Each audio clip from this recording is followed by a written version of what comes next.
বেশিরভাগ গাছের মুকুল ঝরে গেছে, যেসব গাছে আম এসেছে তাও পড়ে যাচ্ছে। বাগান জুড়ে ছড়িয়ে আছে নষ্ট আম।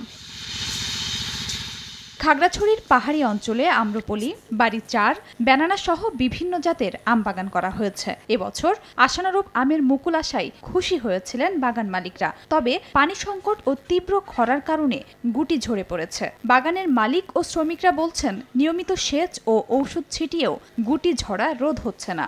এভাবে চলতে থাকলে 40% আমও টিকিয়ে রাখা যাবে না। প্রচুর গরমের কারণে আমগুলো গাছ থেকে পড়ে যাচ্ছে।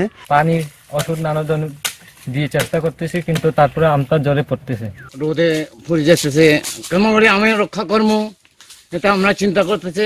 গাছে আর্দ্রতা ধরে রাখতে মালচিং করার পরামর্শ বিশেষজ্ঞদের। আর কৃষি বিভাগ বলছে, নিয়মিত সেচের সঙ্গে ব্যবহার করতে হবে ইউরিয়া মিশ্রিত পানি। খড়কুটা দিয়ে যদি মালচিং করতে পারি, সাথে হচ্ছে আমাদের পরিমাণ মতো সার এবং পানি প্রয়োগ করতে পারি, তাহলে আমাদের এই ফল পড়ে যাওয়া থেকে আমরা অনেকটা রক্ষা করতে পারবো। অধিক সংখ্যায় যে ফলটা ধরতেছে, এই ঝরাটা কিন্তু বন্ধ হবে যদি আমরা ব্যাগিং করতে পারি।